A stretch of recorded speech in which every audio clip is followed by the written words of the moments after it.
Yes, good morning. Let's call this meeting to order. The Finance Economic Development Committee meeting.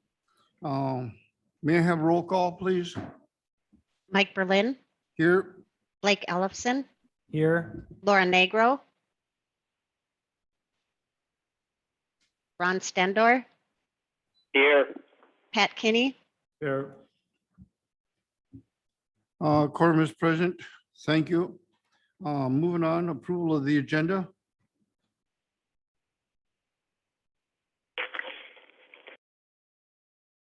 This is Pat. I'll make a motion to approve. We have a motion by Pat, looking for a second. I'll make a Ron second. Stender seconds. We have a second. All those in favor signify by saying aye. Aye. Aye. Going on, public comment, 3 minutes. I have Ashley Larson here. Here. You're on. Oh, sorry. So my name is Ashley Larson. I am the new 911 Communications Director for Ashland County. And I'm here to discuss the dispatch joint communications discussion here. So just a couple things that I wanted to kind of bring up to kind of get the wheels turning on this project here. So just some points that I want to bring up to consider with this is that like what the expectations are for radio communications. Are we looking to be switching to WISCOM? If so, the state's going to need to conduct their own range study to establish coverage gaps and funding that's going to be needed for that to be secured to build out the state's network. What's being considered for the 911 trunk rerouting? Is it expected that both counties will be subscribing to the state's upcoming ESI net project? Will there be a need for Ashland County to switch all of their call handling and radio dispatching console providers? Currently, right now, we run on Magicom. There's likely not to be an interoperable solution that will allow us to remotely access these stations from Bayfield County, in which the last estimate we had for switching to a new vendor ranged anywhere in the 6-figure range. Also, how is this new joint center to be managed? Are we expected to be absorbed by Bayfield County, or as a new joint entity created for an unbiased oversight for dispatching activities? There's bound to be operational differences between county administrations as well as PSET managements and how this will be resolved and managed on an ongoing basis. And then, what's to happen in the event that neither counties, no longer wants to participate in this? This project would require long-term investment for both counties and both sheriff's departments. What is the plan for managing staff between PSAPs? Are we to become employees for Bayfield County, or are we going to be recognized and retain our status as Ashland County employees or employees as a new joint entity? Given the ongoing problem we have with recruitment and retention, I know that was one of the points that was brought up that they were hoping would be solved in this. Are layoffs being considered as a solution as a possible cost reduction?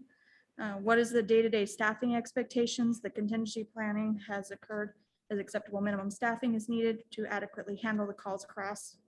I know there's a lot of different things that play into this. There's a large number of moving parts in this project.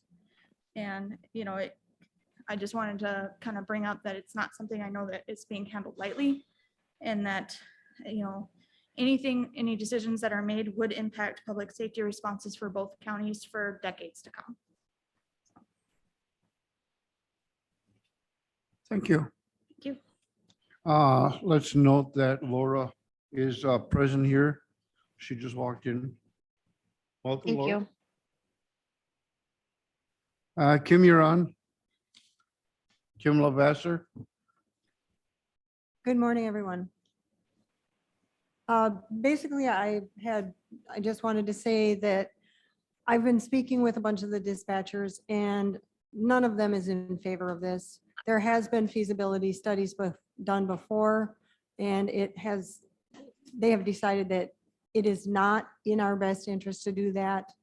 And in my opinion, spending $25,000 of our budget to go to do this could be better spent in giving that to our dispatchers as an increase in wage, and it would help them out, and it would make them feel better about themselves and do a better job for them. I just honestly, I don't think that our dispatch center would be better off in Bayfield County. And our dispatchers, some of them are driving from Park Falls area, they're driving from Butternut. And adding another 15 miles or 15 minutes onto their drive is not going to be beneficial. And they've already said that if that would happen, they would end up quitting and finding work other places. So right there, you're already losing people. So it would not help in the long term. Thank you. Mick, you're up. Good morning. When Dan approached me this, I don't know, month or so, said that you were talking about joint dispatch again with Bayfield County. I said, good luck, hope it works. I don't want nothing to do with it. We've already gone through this. We've gone through this a couple of times that I know of. There's been studies done. It seems as that every time Ashland County gets a new county administrator, they try to go through the joint dispatch. And for me, we've looked at it. Our infrastructure that we have and our towers that we have in our county alone barely help or have a reach for us. There's areas in our county in the southern part that are dead spots. We tried to go to Wisconsin when it first came over, it was going to be free. And we don't have the infrastructure to do that. We would not have radio communications throughout our county. So this has been done before. The study has shown the lack of coverage. The manpower is not going to be saved by doing this. It sounds like it would be on paper. You know, you'd have two dispatchers or two centers going for one county, have two people working. My dispatchers work their butts off up there. They are busy from the time they sit in that seat to the time they're done with two of them in there. There's times we could use three people in that seat. And right now, this year already, we've already had over 16,000 calls for service. And I add on to another, I'm not sure what Bayfield County has. I know they're not as quite as high volume as we have, but we dispatch not just for the county, but it's for the police department, the fire department, the Point, Mellon Police Department, and then you have Bayfield County with Bayfield County Sheriff's Department, the Iron River, Red Cliff, Bayfield, Washburn. It's a lot of entities that you have to try and juggle there. And command and control to be able to have that. If an incident happens, I can walk over to my dispatch center right now and be able to help out and do what we can to try and make things happen. Trust me, I'm not opposed to having it. It's not like a command and control thing where I'm like, hey, I want to have this under my control. I'd prefer if it wasn't. I don't, one less thing that we have to worry about. But we looked into this many times already, and it's just something that's not going to work.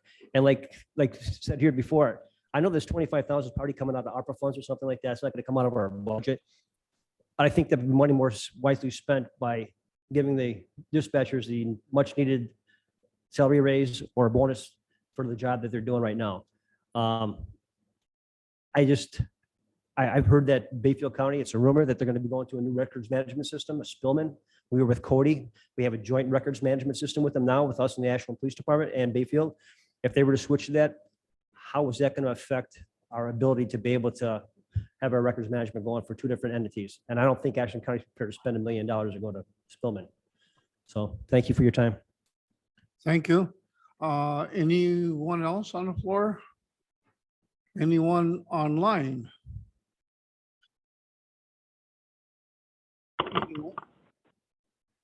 Anyone online? Last call. Let's move on. Item number 4, approval of the minutes. This is Pat. I'll make a motion to approve that. I have a comment. We have a motion to approve the last meeting minutes. Do we have a second? Ron Stender will second. Ron seconds this. Any questions? In the others, for attendance, it should be Andy Phillips. It says ANY. We're missing a D in Andy. In the others, I believe is where it's at. So noted. All those in favor signify by saying aye. Aye. Hey, Opposed? Motion carried. Thank you. Item next, discussion, approval of taking out a loan in Northern State Bank for a highway grader. Discussion? Great Lakes.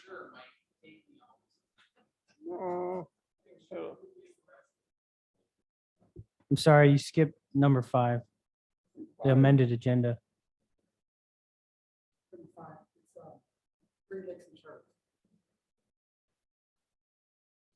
I'm open.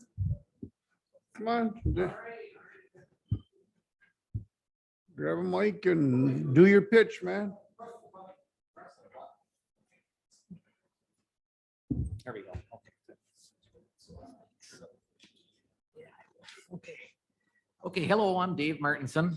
Oh, We have your thank you. property and liability and public officials and workers' compensation insurance. Heather asked me to give their starting budgets, and Heather is trying to get an idea of what we're looking at. It's a little early yet for us to know that. But the biggest topic I usually like to talk about is the workers' compensation side of things. And just, I wanted to give a little background. I'll try to be fairly quick. But the county, in the past, I thought, do people, should I go through workers' comp a little bit on how that kind of works? Okay, I will. The basis of it is the state, it's a state program administered by insurance carriers. The state sets up a classification code based on each employee, what the employees work at. Some of their administration could be a carpenter class, could be the highway, whatever, different classification codes that have a dollar amount established for them per 100 of payroll. So the classifications are set up by the state. The setup is, so for example, I think, grabbed one here. Police officers and drivers are $2.89 per 100 of payroll. So that's a classification number that is set by the state of Wisconsin.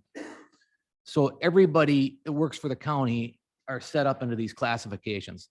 And that's out in the public as well. So it could be carpenters, it could be whatever. There's a classification set up for each one. So those rates are already established by the state. Each year, those rates can move a little bit depending on total claims within those classification codes.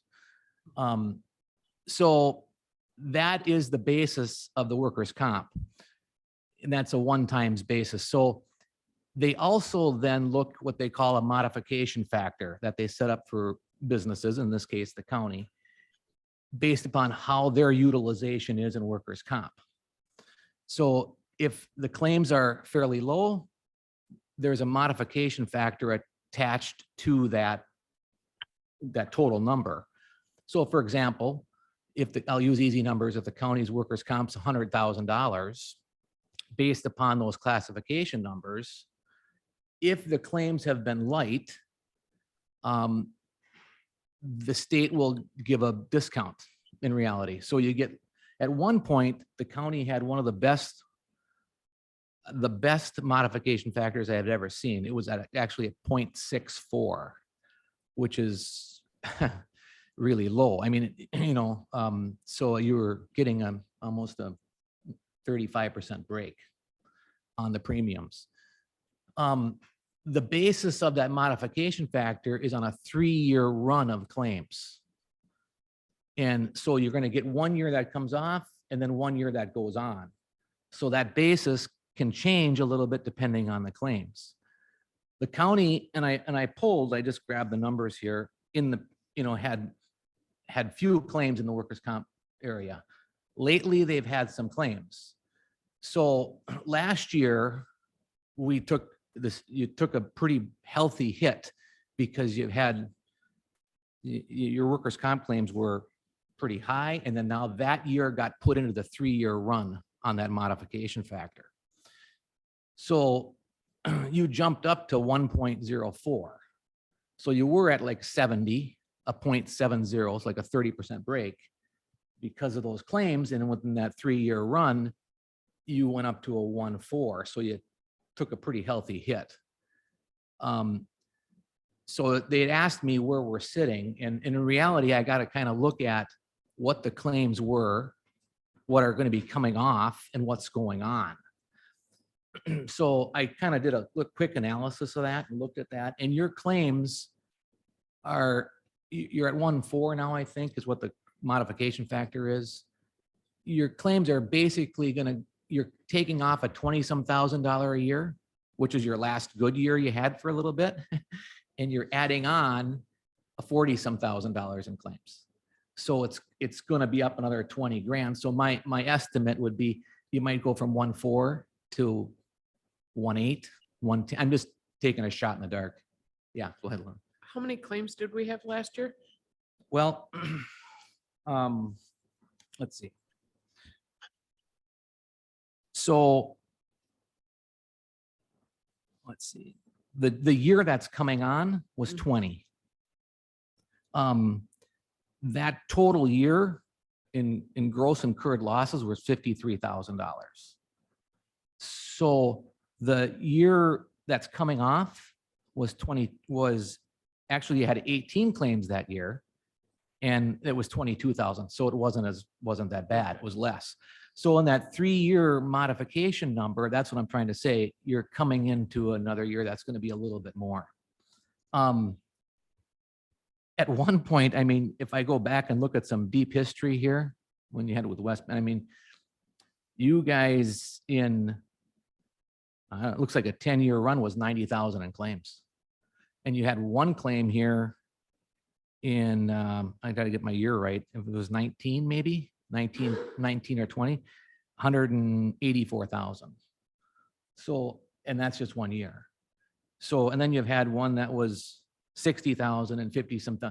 So the other good news is so far through this year, it's pretty light. It's 9 claims up with $11,000.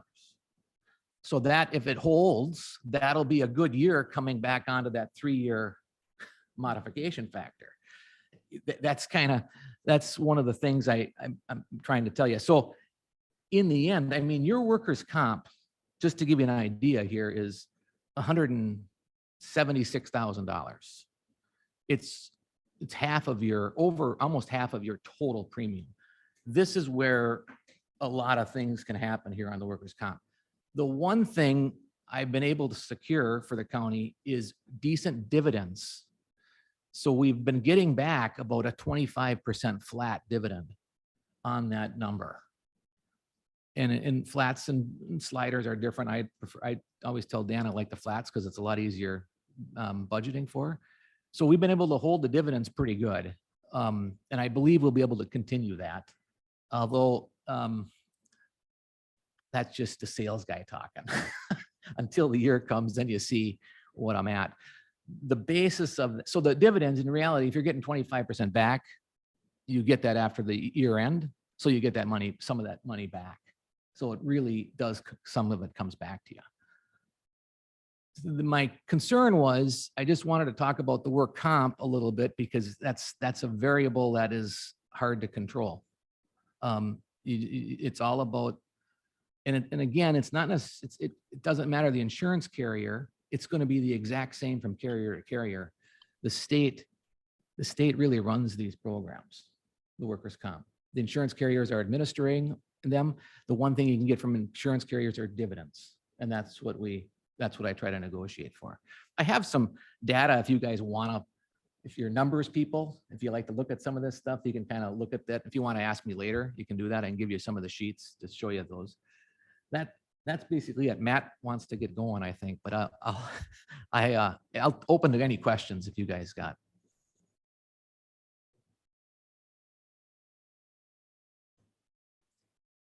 Dan, have we looked at these claims and analyzed what happened with these workman's comp claims and if there's ways that we can mitigate these situations? Yeah, we have the claim, most of the claims that come from one department, and we've instituted more safety measures there. Okay.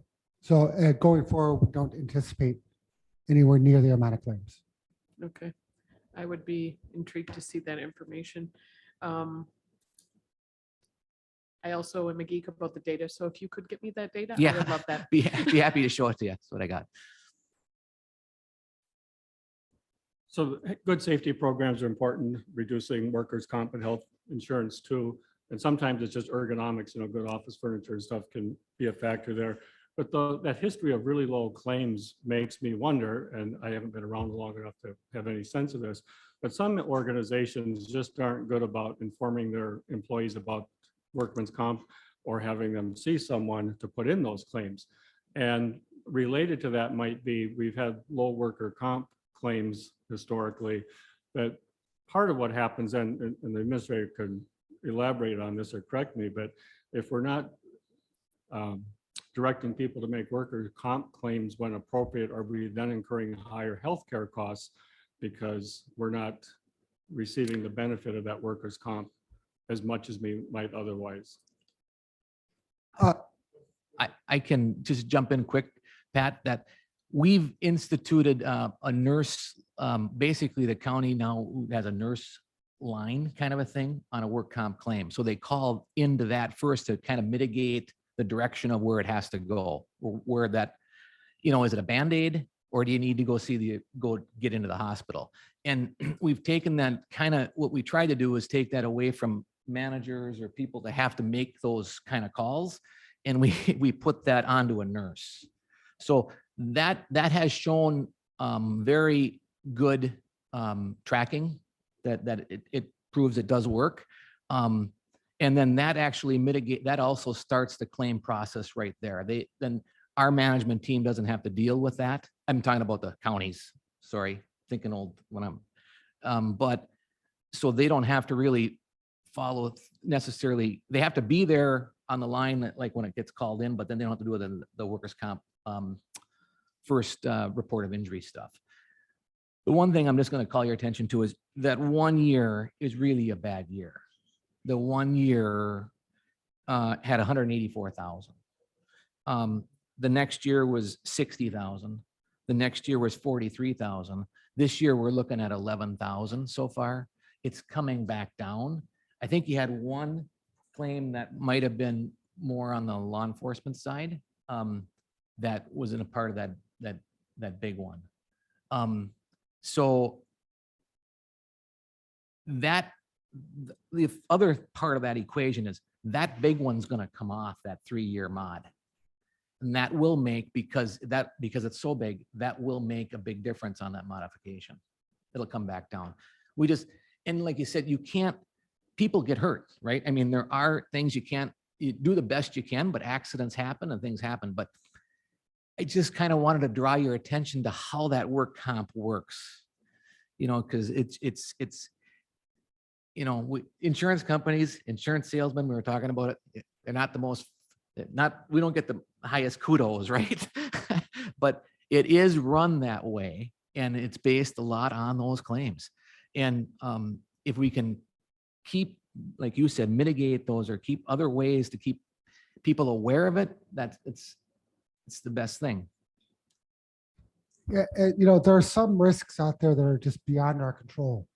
A good example is we have HHS employees that go visit people's homes, whether it's to check up on children or senior citizens or whatever have you. I mean, we can't control the conditions of that person's home. So they could trip and fall there, and it's not anything the county did. But it is our liability. And so the big claim had to do with a slip and fall, honestly, with a patrolman. So there's going to be inherent risk in some of our work. I'll pick on Matt because he's sitting here. When those guys are out brushing the roads, you don't know sometimes what the conditions are out there. There could be a ditch there. Guy falls in, hurts himself. He never knew it because the grass was overgrown. And there are just things that happen that are beyond our control sometimes. Law enforcement dealing with public driving or I was just saying for highway and law enforcement, we deal with the public on the roadways, and there's no way to, we do the best we can with signage and lights and everything else, but you can't control how people drive all the time. So I guess in the end, I was basically saying that I don't foresee big change because you're going up about 20, 30,000 in the claim number that's going to be in that mod. It will go up, but it's not. The other, the other bonus news I haven't told you guys is what I've heard is the state of Wisconsin's classification code, where they base this off of, the bases that are at, are drastically going down. So on public entities. So even those rates per 100 are going to drop.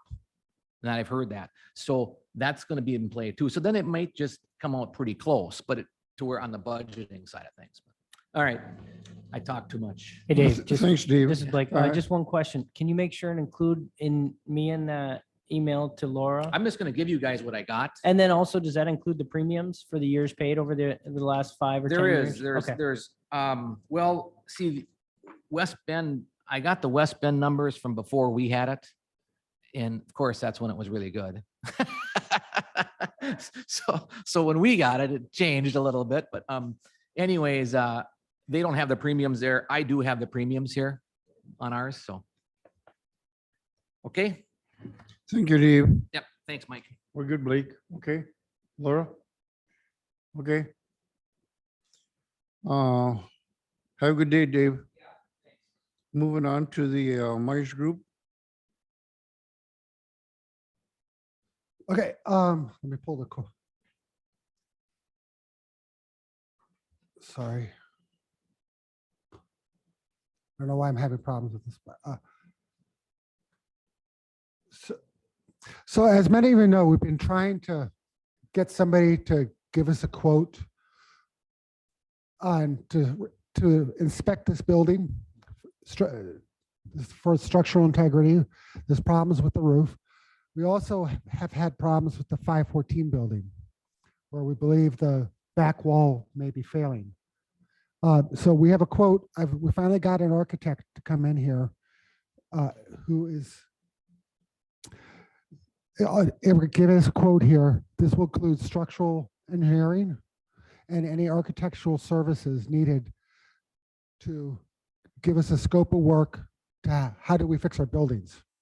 So he's offering an hourly rate, but not to exceed $15,000. Tim is on the phone here. If you guys have questions about how he prepared the quote, I am going to recommend that we go with this. We need to have our buildings looked at as soon as possible.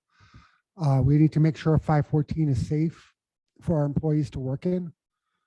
I will point out that if it comes back that it's not safe to work in, our HHS director has created a plan to absorb CCS into the Sanborn building. I'm just gonna shut this because I'm listening to this meeting. To absorb CCS into our building. So we do have a plan should the building be deemed unsafe, but we really do need to find that out before we do anything. So Tim, would you like to talk about your quote? Yeah, good morning. Thank you, Dan, and thank you for having me this morning. Just a few comments, I guess, on I did tour both buildings with Dan this last week and had a few observations. With the courthouse, I'd say primarily is less of a structural issue and more of a moisture issue. What I observed is there's some tuck pointing work that needs to be done with the exterior stone, especially that sort of cornice that runs around the building. Probably requires a little additional flashing material there as well. We will also have the structural engineer take a look at, there is some corrosion with some of the structural steel in the attic space that will require some repair, but I think the long-term solution there would to have the building stone tuck pointed, and we can work with Dan on a work scope and maybe a ballpark cost for the board on what that might cost. We did also tour the 514 building for CCS, and that one was a little more concerning, especially with the south wall of the original building, I believe 1880s, 1890s building. There does appear to be some fairly significant movement that staff has been tracking. There's as much as a 3/4 inch of movement. That's happened since February of this year. There were also some, appeared to be some structural issues with the new stair, egress stair that was framed within the last couple of years. So we did and are planning to retain IMEG Engineering out of the Twin Cities, who we work with quite a bit. They're very experienced and very good with this sort of work. And we have them on board. As soon as the board would approve an agreement, we will schedule them in to come up and review both buildings. So I did set this up as kind of an hourly arrangement that hopefully if we don't need the entire 15,000, hopefully it'll come in under that. We tried to set the cap where we think it will come in. Our hope would be to have a scope of work and a ballpark cost for both buildings that could be presented back to the board when completed. So. Thank you, Jim. Any questions from the board? Val Levno is on the phone and on the line here if you have questions about what she's observed at 514. Okay. I just want to clarify, it's 3/8 of an inch movement since February, and we are monitoring that. But my other question is, how soon do you think you could get the quote back to the board? They actually have the quote right now, and I have the engineers standing by. I'll set up a visit up to Ashland here as soon as the board approves the quote. Thank you. Sure. Yeah, we know that time is of the essence, especially for the 514 building. We'll work as quickly as we can to come to some kind of determination on what's going on there. Hey, just one question for, how many employees are in 514 today? 11. There's 11 employees in the downtown building. Thank you. What's the action of the board? Pat?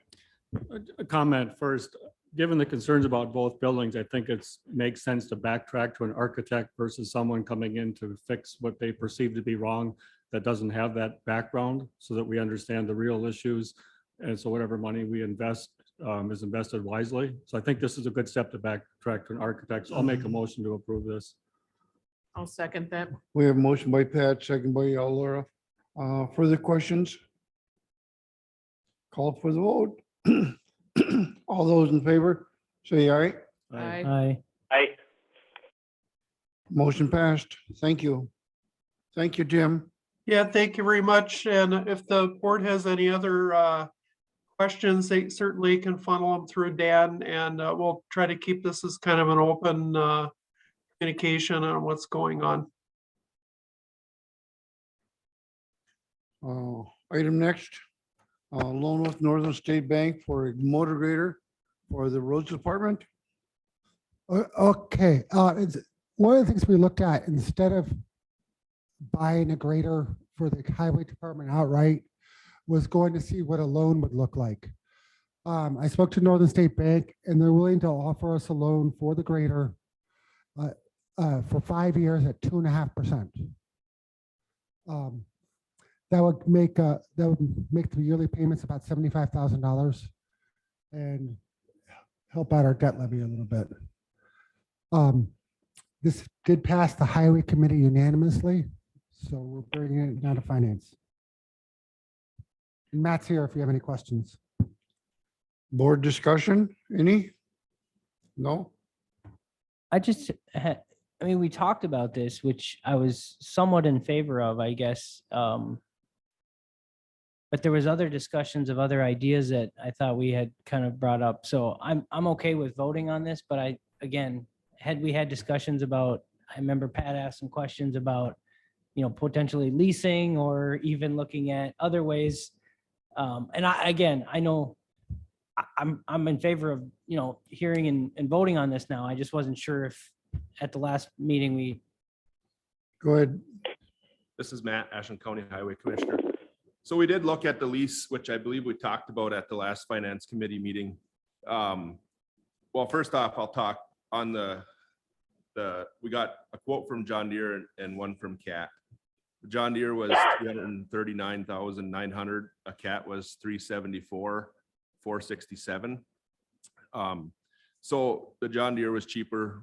We are satisfied. That's a good machine. We would like that machine. So they offered two lease options. One was a 60-month lease. And with that, we would end up paying essentially $82,232 in interest. They also offered a 84-month lease, and we would end up paying about $65,379 in interest. So if we go with the Northern State, the 5-year at 2.5%, and that would be about $24,000 in interest. We actually did get an updated price from John Deere. We have a 1990 grader that we intended to dispose of. And in our looking online, what they're selling for, we had figured in that 10 to 15,000 range. They gave us a trade-in value of 27,000. So we are very satisfied with that. So that brings that purchase price down to 312,900, which would be about 24,000 in interest over the 5-year period. I guess to respond to Blake, some of my thoughts on this at this point is one is I think the county will likely keep this grader for a longer period of time than any of those leases. And therefore those additional years, if it's maintained and taken care of, which I expect it would be, you get more life out of it than what, than the life of that lease, even the longer part of that lease. And then there's quite a bit of state reimbursement on the use of that equipment. So, that certainly helps as far as fitting that into the budget. And then something that we're going to have to consider this year is when we pass a budget, we all know inflation is rather high this year. Are we going to try to spread out the cost for the county with anything that would be, capital equipment? Are we going to spread that over a period of years? Or are we going to try to collect enough taxes to pay off that equipment in February? Because what the county historically has done is paid off that debt levy in February after tax collections. And I don't know what direction we're going to end up going this year. So this amount of money spread out over 5 years helps to smooth out that, and long-term debt is usually used to smooth things out. And it seems like we're probably going to do a little bit of smoothing things out. So with rates going higher, as you mentioned last meeting, locking in this rate at this point and doing some smoothing out, all things being equal, seems to make sense. So thanks for the update and all that. Appreciate it. Okay, so this is the cheapest and most efficient way of doing this then, is through that loan. Yes. Okay. Yeah, I That's mean, what if I you need look, to know. just looking at inflation, it's going much higher than 2.5%. So, the dollars we actually spend next year and the year after that are going to be less than they are today. The chair would be looking for a motion.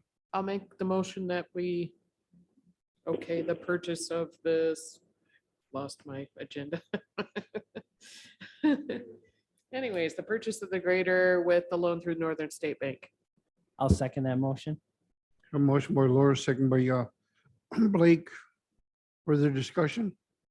Call for the vote. All those in favor, say aye. Aye. Aye. Motion carried. Thank you.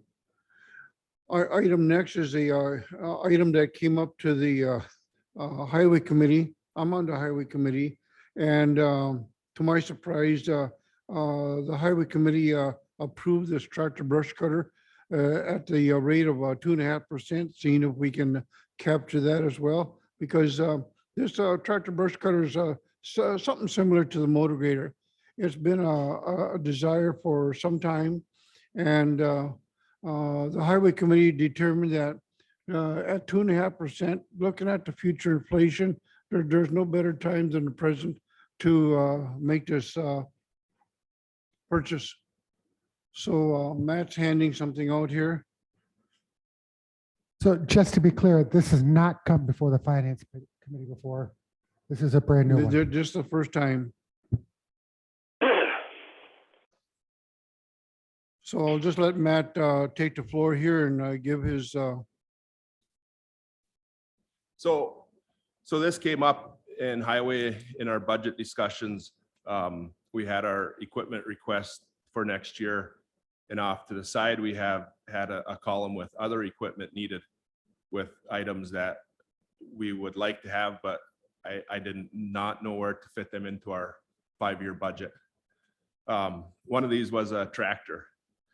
So right now we rent a tractor on a yearly basis, generally for about 2 months.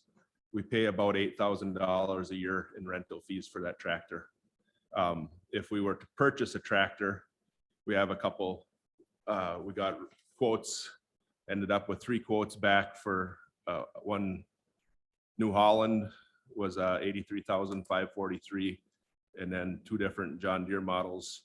One was 104, 224, one was 109, 200. If we could purchase a tractor, it would help us out a lot for several reasons. One, for the mowing, we would not have to rent that tractor. We could have it and do the mowing at our schedule rather than when it fit a rental schedule tractor.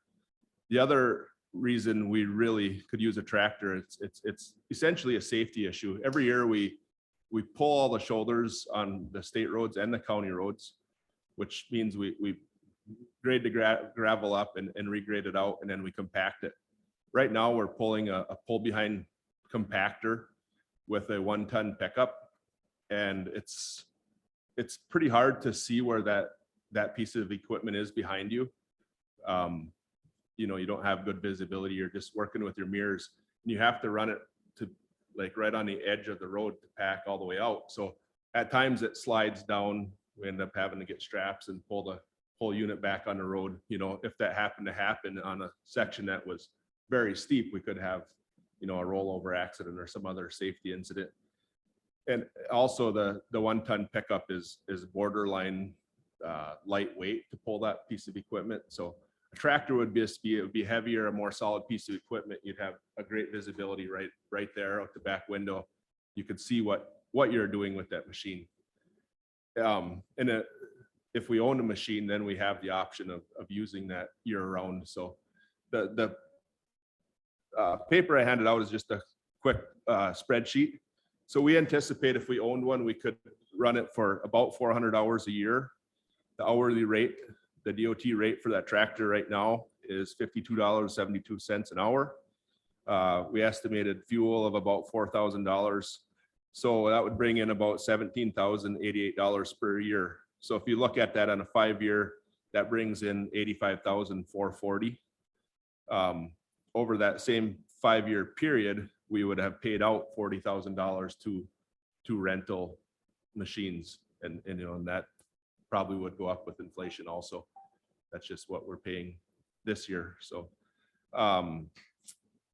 you know, this machine, I just did this on a 5-year schedule. This is probably a 15-year machine. I mean, we buy this machine, it's in the fleet for 15 years easily. So, you know, the payback would be substantial over the years. So yeah, we have the 3 quotes. If there's any discussion on any of the units, the New Holland unit is a 120 horse unit. The John Deere unit from Northland Lawn and Sport, I believe, is 130 horse, so it's a little bit more horsepower, a little bit bigger. I guess, does the committee have any questions? Pat? So I grew up on a farm and we've had John Deere tractors. I've got a 105 horse John Deere tractor right now. I've been looking at getting another tractor, probably trading the 105 horse tractor. But the 5130 is at the upper horsepower range of what I would look at. 130 horse versus 120. it's not going to have to work as hard. The life will be longer, and there's going to be times where that little extra horsepower is nice to have. You did 5 years on your spreadsheet. If we go to 6 years, we're a bit over 102,000. You're looking at a 15-year life. And having growing up on a farm, used tractors, talked to a lot of people that use tractors. If you're looking at a tractor long-term, most people gravitate towards the John Deere, the longer life, the quality of the product. And the 120 horse, the other bid that you have, he's got 2023 on it. And actually, they're not making the 5125 after this year, if I'm not mistaken. That would actually be a 2022 tractor, not a 2023 on the bid sheet in the packet. But that 5130 over a 15-year period with the state reimbursement, it's absolutely what I would buy. I looked at the features of the New Holland and the 5130 online, and for a variety of reasons, given the use that you're going to use it for, there's no question in my mind which tractor I would buy. I guess I would also like to add, the highway committee approved this. Dan, I believe, talked to Northern State, and they would also honor that 2.5% interest rate for the purchase of this tractor. I believe they will, yeah. Interest rates for this kind of thing haven't gone up that much as of last night, but that could change tomorrow or even today. It may have changed already as we spoke, but.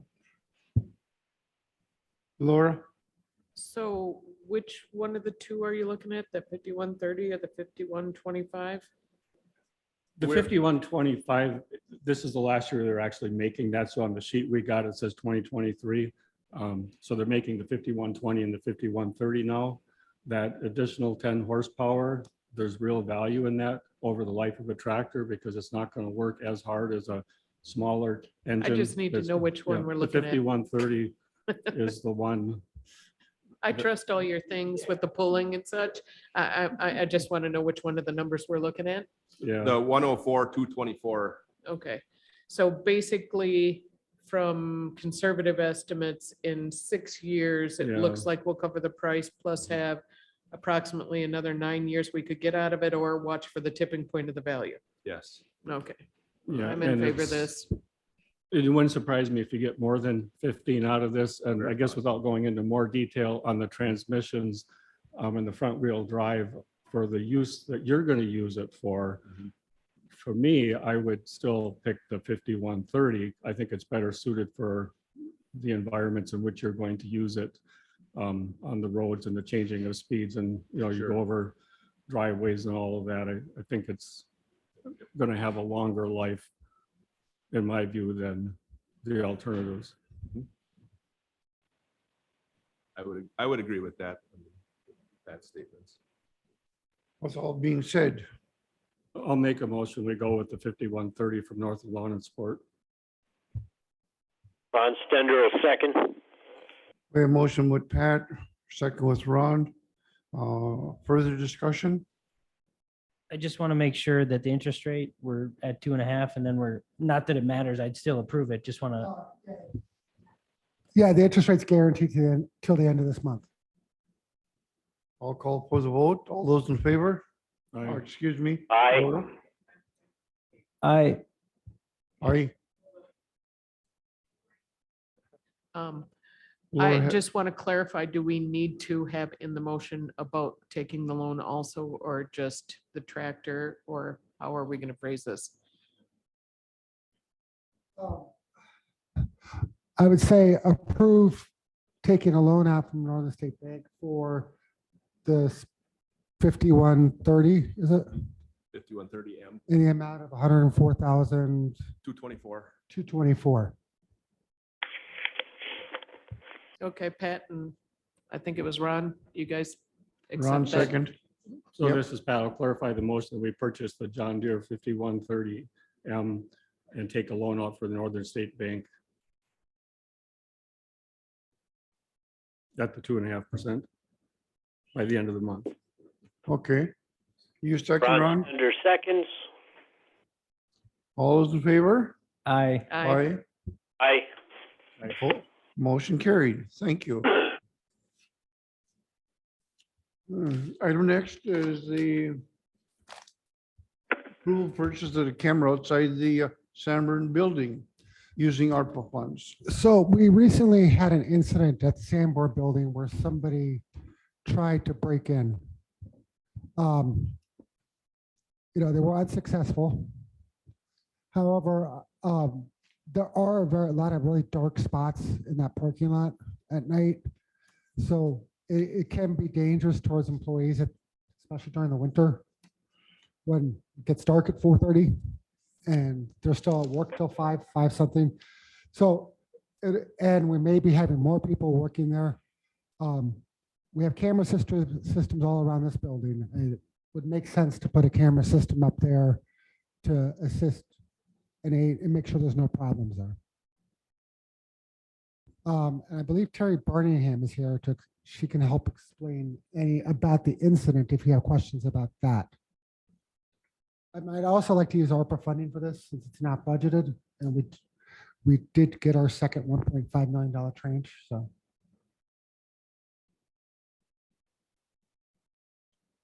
There's Terry on. She was.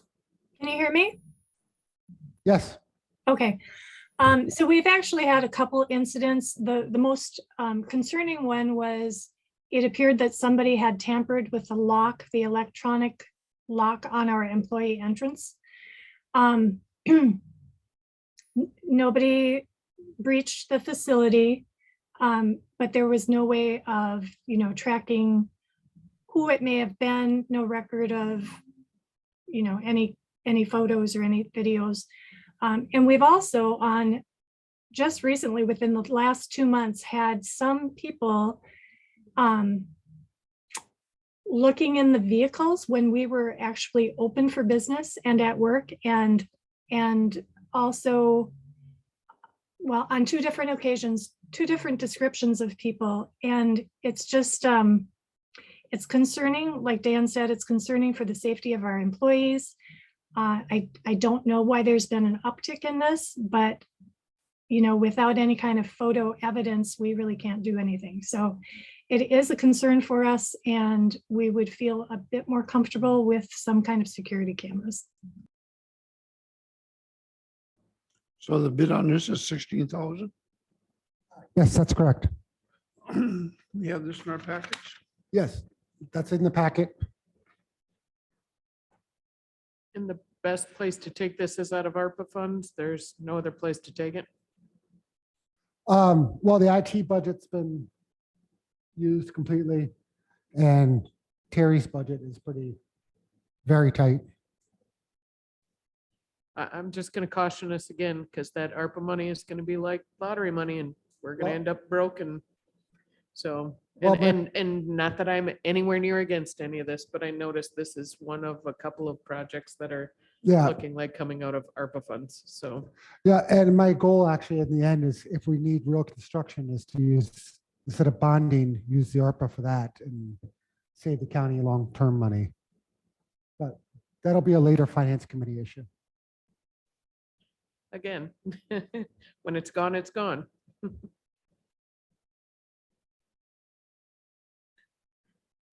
Any further discussion? Pat? I'm not real familiar with, I haven't been in the parking lot, I've been by that building a million times. Is there anything that we can do short of this with lighting, changing brush, trees or anything that in some way might help this, or just outdoor lights that go on with motion detectors? Is there something between where we're at and where we would go with this to consider? We do have outdoor lights. I will say there is brush in the way. And the 2 incidents actually happened in daylight that we're aware of. Of course, we don't know what's happening after hours. But I am a little concerned also with the fleet vehicles being parked here, that they could be subject to somebody trying to take off the catalytic converters or any other things that have happened with other county buildings. This is not urgent. If we needed if we needed to wait till next year and explore some more funding, we could do that, but it is concerning. And again, I have no explanation for why this is happening. One person who was going through the parking lot, a very experienced worker with substance use, suspected that person was on some kind of drugs. The second one was just somebody going from car to car and looking in the windows, possibly looking for something to steal. So of course we've, informed our employees, make sure you keep your doors locked. Again, probably my biggest concern is the breach that somebody tried to access our building. We have lots of medical information, private health information, and that is a concern. Yeah, there is a downside to not being more secure there. From an insurance standpoint, there's a lot of risk out there if any of those things that you just mentioned were to happen. But if there's nothing in between, I guess my personal feeling is it probably does make sense to do this because, especially if someone gets hurt out there, these things, they run in spurts. Like with Dave Martinson here, you have a bad year and things happen, but sooner or later, if this is an area that's kind of out of sight, out of mind, and you've got multiple people eyeing it up, it's probably just a matter of time before something really unfortunate happens out there. So, and then there's a cost to that, besides the human cost. So.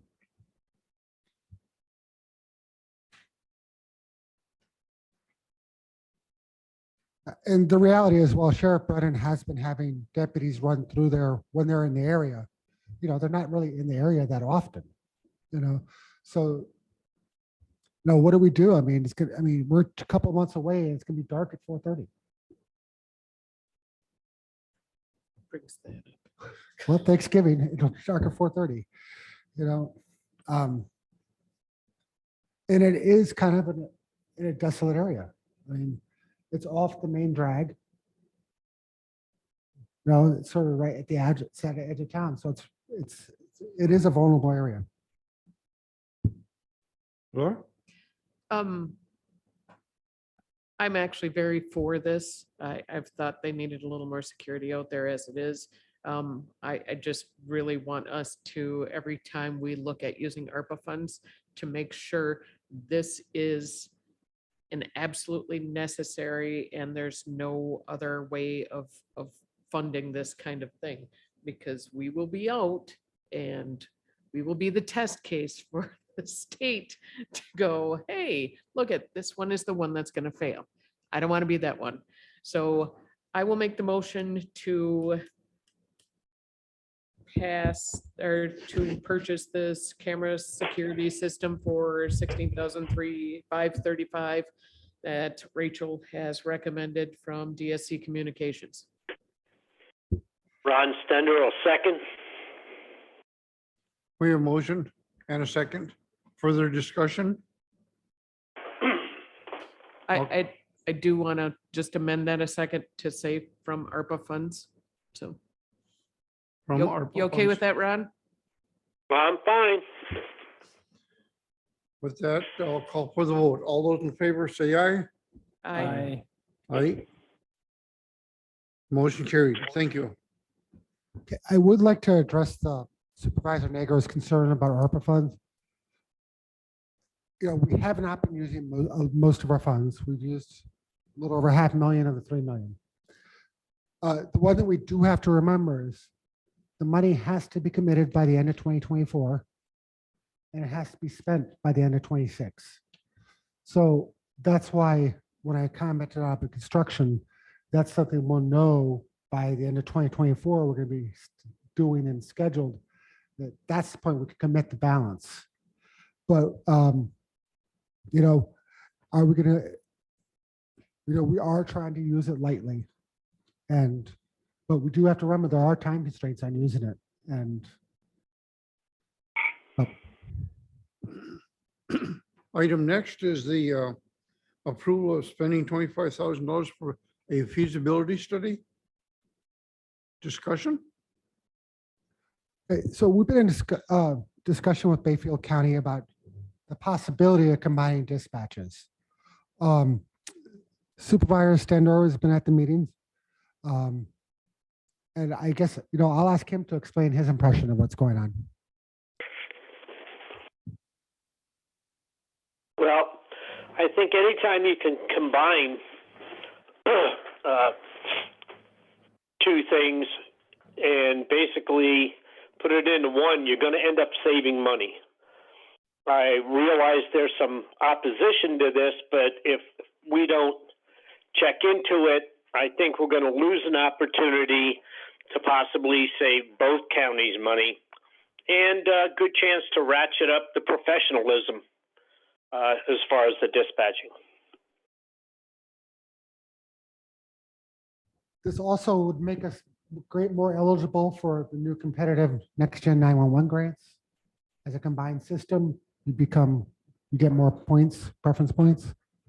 And for any state grant and federal grant, we'd become more eligible because we're a combined system. This feasibility study is not saying we're going to do it. It's not saying we're doing anything. It's asking, can we even do it? Is it possible? And what's it going to take if we do it? What kind of investment are we going to have to make in our infrastructure? How can you merge staff? How do you manage it? The study may come back and say it's just not possible. Or they may come back and say it's possible and this is how you have to do it. So we're at the stage where we're just asking the question.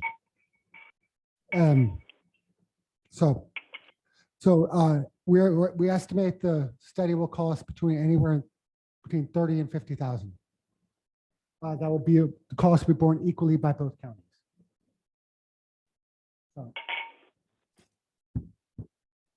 Okay, and Bayfield County is in favor of looking at this also for efficiency. Bayfield is the county's in favor of looking at this also. Yeah, for both efficiency, staffing, saving money, all the above. Okay, And to make, again, so the whole region can be more competitive and upgrading to the Next Gen 911. what about Sheriff Brennan's concerns about the Cody system and the system that they're either on or looking at? What kind of We're all on the jump Cody. shark are we looking at? Okay, all of us are on the Cody system. We pay for it. Yeah. Bayfield County pays for it and the city of Ashland pays for it. Will that need to be replaced in the future? It might be, because technology grows and it becomes obsolete. We all know that companies stop giving support to older products. We know the system will last until 2025. There is extra money being saved every year to help pay for a new system. Radios are an issue. We don't know if the radios are going to work or how to make them work. That's part of what the study is going to tell us. But like I said, we already have the same records management system. And that, for many counties, that's half the battle right there. The rest of our battle is really going to be political. Do county boards want to do this? And is there a good reason for it not to? I don't know. But we should, I agree with Supervisor Stender, we should at least look at this. There's no saying we have to do it after the study comes back. But at least if we do the study, we know we're making an informed decision. Instead of just saying no without knowing the answer. Have we looked at any kind of state grants to do this feasibility study? The new Next Gen 911 grant opportunity, yes, they would help pay. We could apply for a grant for that. Okay. Or we can use it to upgrade equipment if we're down the road. So either way, we can, we're going to have to upgrade our equipment anyhow. Yeah. So either way, there's the grants out there to do it. The question is, can we do it more efficiently with a combined system? I don't. There's a lot of hurdles to be overcome, and Go ahead, Pat. So during public comment, there were some questions and concerns expressed, and there was a reference to studies that have been done in the past. I would like to get everything that was said in writing, partly because it was hard to hear some of that. And if we look at the questions and concerns that were raised, if there's past studies that are still relevant that we could look at and see if there's anything in there that would prevent us from considering moving forward without spending the money on the feasibility study, do that homework first. But it also might help inform us of what we want studied in a feasibility study that whoever's doing the study might not recognize. At least we would know what our potential sticking points are and concerns. If we think that we can get past whatever concerns there are. Well, there was discussions on the topic back about 12, 15 years ago. So when you first got elected, somewhere around that time period. Just a couple of comments, actually, now I should address this. This study's been done at least twice that I know. This will be the third time. Like I said before, it seems like every time Ashland County gets a new county administrator, they try to make this happen. It's been done. I don't know where the study's at. It was turned over to the county administrators. So I know my chief deputy had done it in the past and did a lot extensive research on this and how it worked.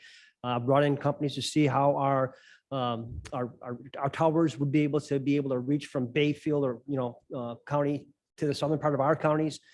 We have concerns with that right now. We're just the new system that we have that we just purchased a few years ago that we've spent hundreds of thousands of dollars on. So I know that's out there somewhere. I don't have it. So it should be in the county administrator's office where you can be able to look at that to see what that might be. And like Dan said, anything can be done. I mean, we could spend hundreds of thousands or millions of dollars to make this happen. So we have a central dispatcher, but it's going to mean we're going to have to build some towers because we couldn't go on Wisconsin because we didn't have the infrastructure to be able to do that. And we wanted to go to Wisconsin because that was a system that we could communicate with anybody in the state. We could talk to somebody down in Madison if we wanted to with Wisconsin, but we didn't have the infrastructure to be able to do that. And it was, I don't know, I can't remember what it was, $120,000, $150,000 per tower to be able to do that at that time, 10 years ago. And one comment I just like to make and reiterate on Ron, I think I hope I misunderstood, but I think you said it would ratchet up the professionalism of the dispatchers. I can tell you right now, Ron, that the dispatchers that we have are the most professional, most trained, and the best dispatchers that we can possibly get. And I can't see how you can ratchet up their professionalism anymore, other than if you want to come in, sit down in our dispatch center and see what they actually do. I would encourage that. I've always put that out to any county board member, and the only one that's ever taken it up is Laura, and I appreciate that. So our professional dispatchers and our trained officers that we have for a dispatch are top notch, and I think that they do the best job of anyone. Thank you.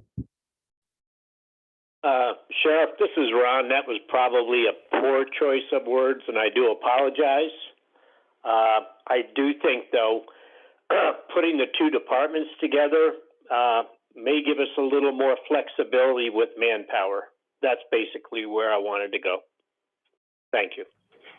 You're welcome. I can understand that. I can tell you right now, with the number of calls we have for two counties to be able to dispatch efficiently and be able to have, you're not waiting for someone to come. You're going to have probably 3 dispatchers on for the most part of the time in order to cover that volume of calls that come in. And when I said the 16,000 that we've had already this year from us, just from Ashland County, that doesn't include the calls that they take in, that they don't actually do a paper trail or a calls for service where it's somebody, hey, I need, is there a warrant out for me? Is there this? And the stuff that they do. So there's probably tens of thousands more calls that they probably field every time a year that's not actually documented. I mean, we could probably pull that up by the number of calls that come into our dispatch center. I know Dave, our last 911 communication director, he sent me an email today. They had a lot of bullet points on here that I don't even understand. I tell you, I mean, it's above my pay grade and above my level there. And like I've always told them, is all I want to know and be able to do is be able to push the button and have somebody come if I need help. And we have that right now. And I think it's a good job and it's the way it's working. I'm not against having a central dispatch, but I'm just saying that we've looked at this before and it's going to cost us money to make this happen. It's going to cost us money to make this happen. So, I mean, like I told Dan, I said, I didn't want anything to do with this. I've gone through that once or twice already. And if that's something you want to do, go ahead and go for it, but exclude me from it because I've already been there. I already had that dance. So thanks. If Ashland County can't find the past feasibility studies, it might be possible that Bayfield County has access to them maybe fairly quickly if we can't find them. My preference is still we find those past studies, look at what they actually studied, which may not be as relevant today as to what the issues are today. And I'm interested in exploring this, but I'd like to get a list of all the questions and concerns that have been expressed by everybody. And if there's any else in the state where they've considered this, what they've learned. And if we do end up doing a study, if we get to that point, we need to be really clear on what it is that we want studied. And to determine what we need studied, we go through that list of questions, concerns, suggestions, whatever. And if we know that there's a possibility of this working, then we've got those things articulated really well. This isn't an area where I have background in at all. I don't really know what to put in, what questions to ask someone doing the study.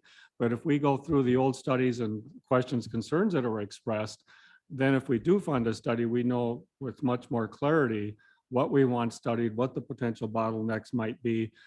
And so we do some homework before we expend resources. I think we've got, to me, one more step before I'm comfortable spending that money, unless there's some reason timeline that makes this important, but it doesn't sound like Well, it's the urgent. new grant is due at the end of October.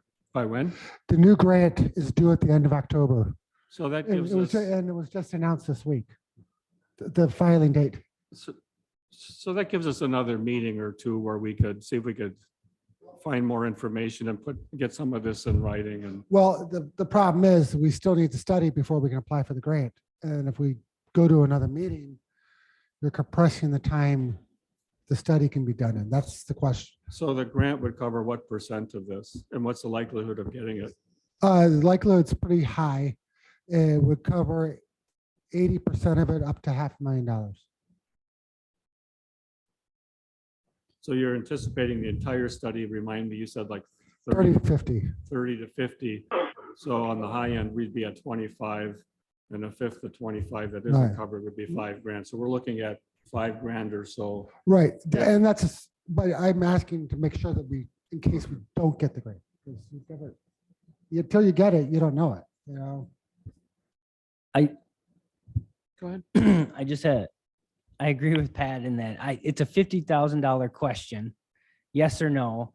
And I have this air conditioner humming in my ear. And so the first gal had a ton of great information. I can see her with the screen, and I can't really make that yes or no decision today without hearing what you were saying and then hearing what some of the other public comments. I understand where Mr. Brennan stands on this, but again, just obviously there's some concerns locally, and I want to understand that because I don't know. And, ultimately I don't really want to get it political. I want to make the right decision for the county.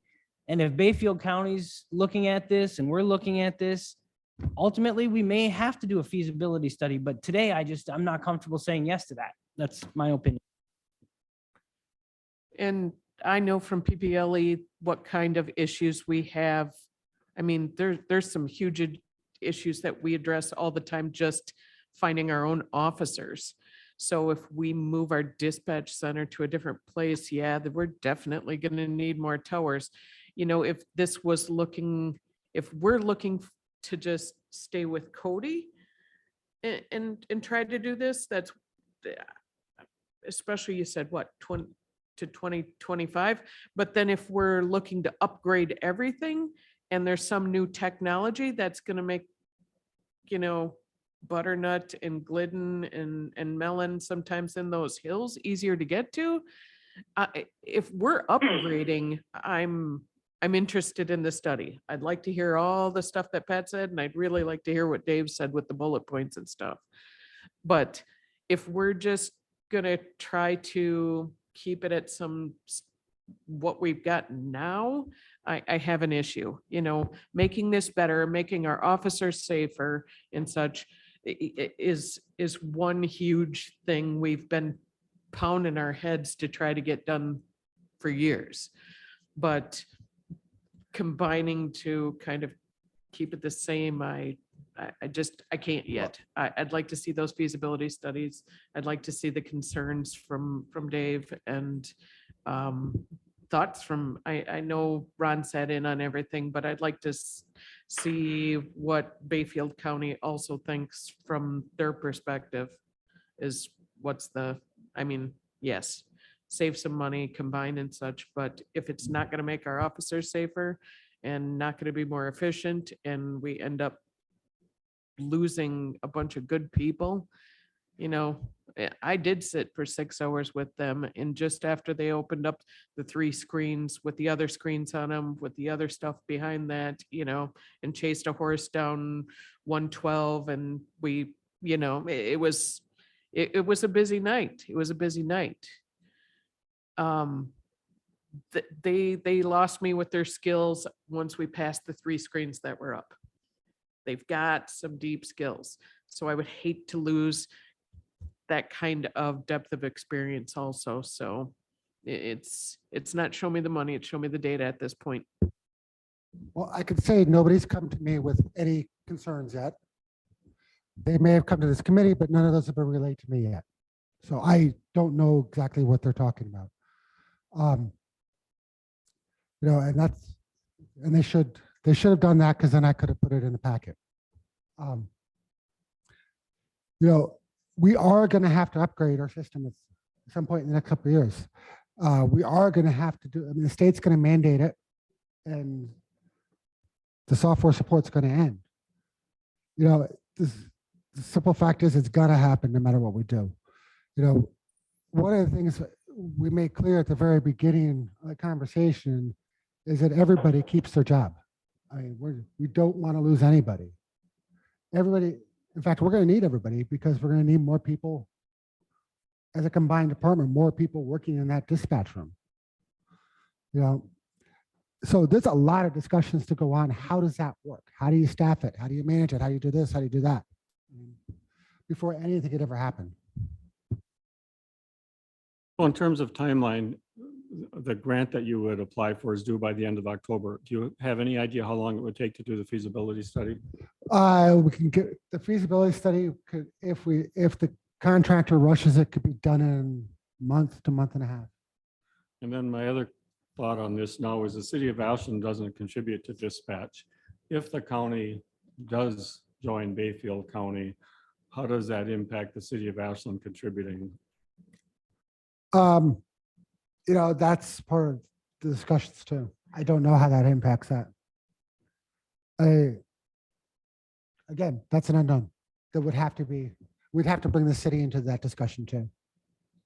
Is there some legal reason why they would have to make a contribution to dispatch if we join Bayfield County? I have posed that question to corporate counsel and not heard an answer yet. So going back about 2 decades, the city of Ashland County reached an agreement on the Cody system where after a short period of time, they would revisit that agreement. But that agreement doesn't have enough legal teeth in it to force the county or to allow the county to force the city to make a contribution. So when I was on the city council, we, you know, every time we were asked, we go into closed session, look at that document, and the attorney would say, they can't make you pay. And so the city didn't. But if there's a legal reason, you know, say the size of the city, they'd have to pay for part of the dispatch. It may be a way going forward to have the city make a contribution that they're currently now not making. So I'd like to know more about that issue too. Yeah, I have a meeting with Andy Phillips next week, and that's one of the questions I was going to ask him. So let me understand this. Being a chair, the feasibility study could cost $30,000 to $50,000. And this is being split in half with Bayfield County. So that's where that 25, our share would be 25 up to $25,000. Correct. Not including the city. Not including the city. So this could be as little as $15,000. Yes, it could. It could be, yeah. And we could, the honest truth is we could, if you approve it, which doesn't sound like you are, but if you did, I mean, we could still decide, well, it's not going to work, and that's it. You know. I'd But also like to know why this didn't come up at PPLE, since that's our sheriff's committee. We so. did talk about it at PPLE. I don't have it on the agenda. Yeah, we did. It was on the agenda. Okay. Go ahead, Pat. On the Bayfield County side, if you talk to the administrator, and if so, what are his thoughts on whether it would work or not? Yeah, I spoke to the administrator, the sheriff, and their emergency management director. They want to go forward with the study. Ron, you were at the meeting. I mean, they sounded very positive about it. Yeah, they were pushing it, no doubt about that. Mike, Yes. like I stated before, Bayfield County is in favor of this. It's not going to impact them at all. They're going to have the dispatch center in their Bayfield County jail in the EOC where they have it right now. It's going to impact us. Another 6 or 10 miles, whatever it is, to go from Washburn down to the southern part of our county. We're going to have infrastructure. We're going to have something that's going to be able to make it be able to reach down there. Bayfield counties are the ones that are approached Ashland County. Did you go to them and ask them, Dan, about that when you came in as administrator? Hey, we got a way of making money. You just told us just a few minutes ago, it's not going to cost us any, or we're not going to lose any personnel. We're probably have to hire somebody. So I don't understand how this is going to make it so it's going to be cost savings, number one. And number two, how is this possibly going to make it better for my officers that are down in Butternut? Right now, if they're on Blueberry Lane down in Butternut off of County Trunk F, they can't get into a certain spot. They got to put their hand in the air with their portable up and try to talk on something. And we just went to a new radio system. We just purchased this a few years ago. And we went with Motorola, the best ones we could get. We had Kenwood, we went to the other one just so we could officer safety, because we're out there when you're calling somebody and not answering you. Now, I know we've gone through this, and I know that it's been the study that they had with the coverage that you have with the towers and how far it's going to reach and everything else has happened. I'm not opposed to a central dispatch, trust me. I mean, if you could have a central law enforcement for the state of Wisconsin, everybody's under one umbrella. I mean, this thing could cost money you'd have there as far as everybody was just one department in the whole state of Wisconsin, and you had the insurance savings by all this and stuff. To me, it's not going to make a safety for our officers without spending more money. And it's showed there. And I think if Dan could find the studies that we've had before, show it to you guys, you'll probably see it again. So I know Bayfield County's for it. Yeah, they're for it. It's not going to affect them. They want to move everything over into their building, have our dispatchers have to drive over to Washburn, they go to work, and have that under their command and control.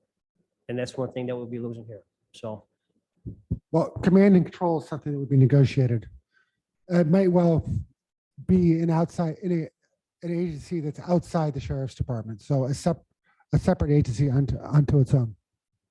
And that would be fine if they want to have a public safety director position, then which is going to cost more money because you're going to have somebody be a public safety director at that point.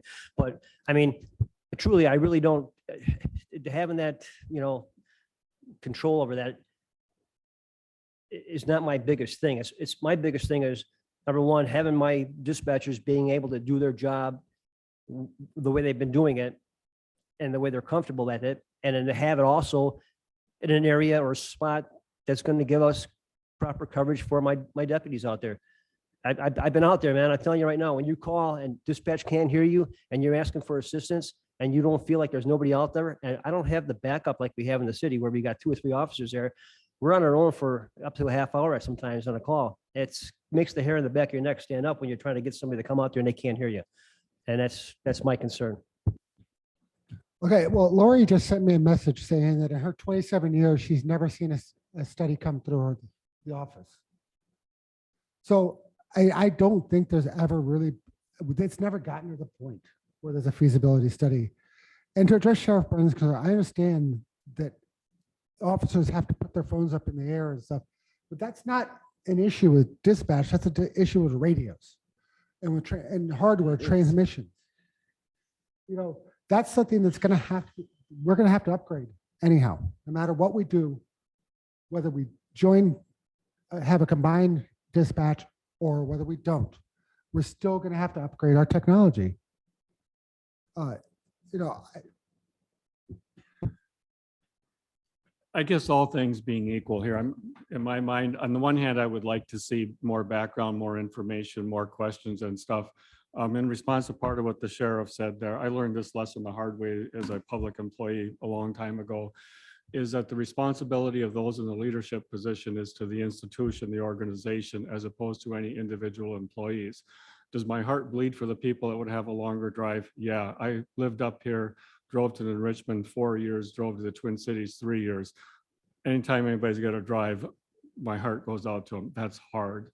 But our obligation is to the institution going forward.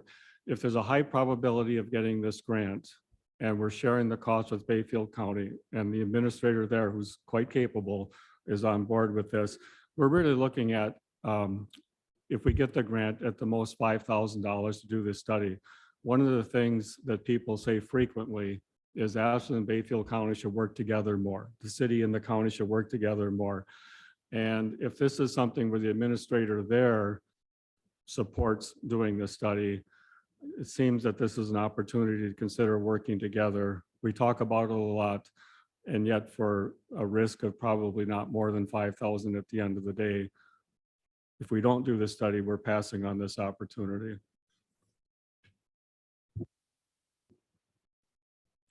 I say let's schedule a meeting in 2 weeks, get us the stuff that we've asked for, and then let's go from there. We can make that decision in a couple of weeks. It doesn't have to be another month.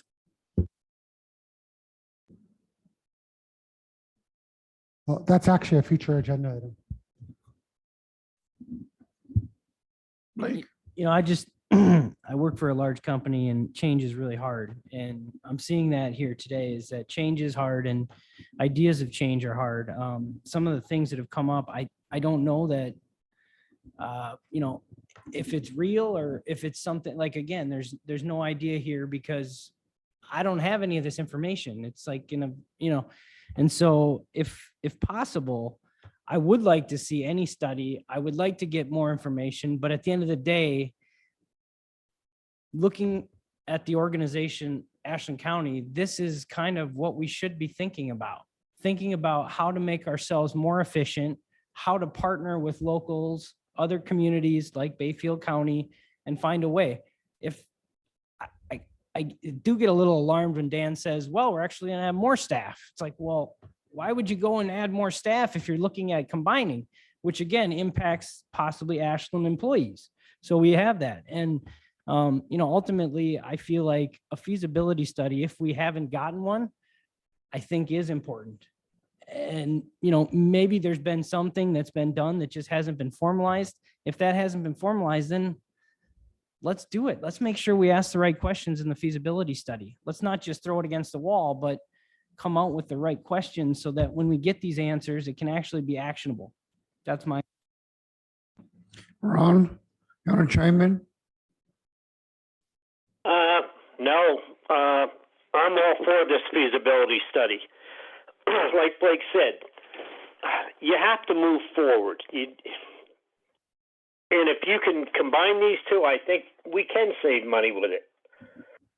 So I'd like to make a motion that we approve the spending up to $25,000 for a feasibility study to combine the dispatch services with Bayfield County.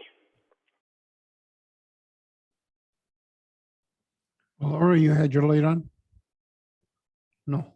I just wanted to offer to Blake that they are really good at scheduling you. If you, at any time, I called one night at like 4 in the afternoon, and I was in there and sat there for 6 hours one night listening to that.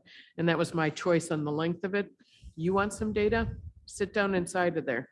It is eye-opening how many people can and cannot be heard. That includes domestic violence calls, anything with weapons. And that is not just the south end of the county. I do not know if we've improved on the island, which is also an issue, but there's your data. At this point, like I said, I want to hear the data. I think the goal though is to improve, if we're not mistaken, right? That it's not to take away from Ashland employees or I'm sorry. Point of parliamentary procedure. There's a motion's been made.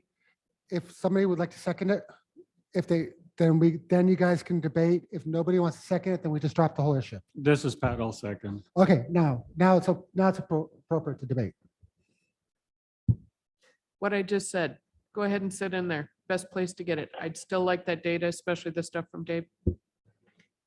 Can I ask one question? If this feasibility study comes back and says, this could be done, but we're gonna have to build towers in National County and do this, and it's going to cost X amount of thousands of dollars.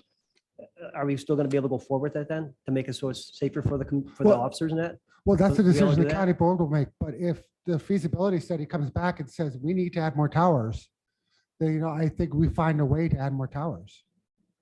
I mean, I think, you're concerned about your deputies and not being able to get a signal is real. And, that's something that we need to take in consideration.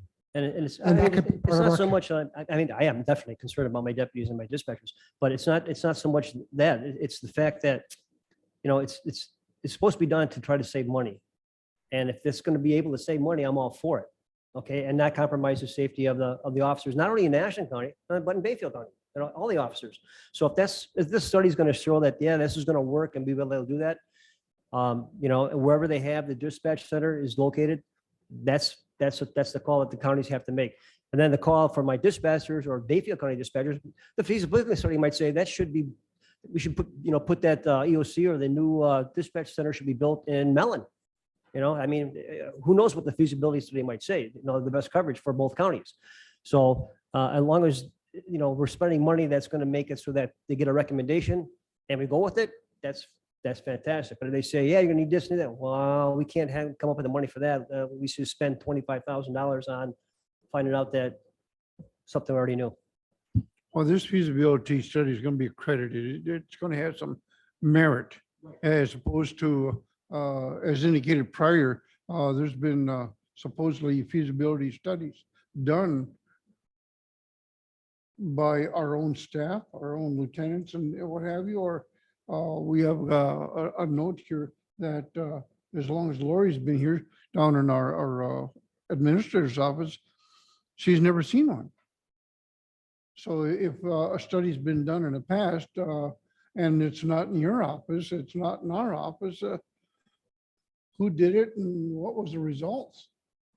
I don't know. Well, I know the chief deputy, Incomplete Jim Knapp, the information. chief deputy was the one that was involved in it the last 2 times. He's retired. He's in Texas someplace right now. I can try and reach out to him to see where it's at, because I know it was done for a fact, and that it was shown that for whatever reason, it wasn't going to be something that's going to work.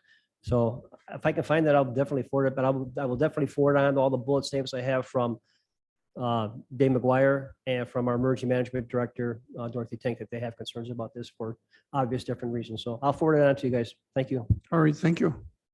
Pat?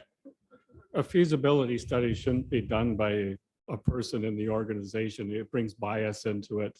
And they may also not have the expertise. So if it was done internally, to me, it has little merit because of the bias that it brings into. Thoughts on efficiencies here. Bayfield County, if we join with them, just because it's 2 organizations, the 2 together may be able to leverage a better system than either can do alone, or in particular what Ashland County could do alone. So they would leverage our dollars for a better system. And then in math, there's a branch called queuing theory. So if you think about, say, Walmart and how many checkouts do they have? Well, it's all based on data on how many checkouts do they need. And in large stores, the number of checkouts, if you think about your experience, you often have to wait, but not too long. So they track that data and do that. And so as I think about dispatch, we have 2 dispatch centers, and they ideally would have staffing at a level such that nobody has to wait very long to get the phone answered. If we join 2 of these, because it's going to be a little larger, then we should be more efficient on staffing, doing 1 jointly versus 2 separately, because you would need to make sure that each of them individually have sufficient staff. But the more you have together, mathematically, that can turn out to be more efficient as far as the number of people working given hours, given days. And that Okay. might be something we don't think about right now, but someone doing a study may have some data that they can pull in if they're familiar with that. With that being said, I'll call for the question. All those in favor of this feasibility study, say aye. Aye. Opposed? Motion carried. I'd just like to note that we already know we need more towers because we don't have the coverage. So as we look at this, we already know we need more infrastructure. So if this somehow figures out a way to make the officers more safe as they're doing their duties, I'm all for it. Thank you, Laura.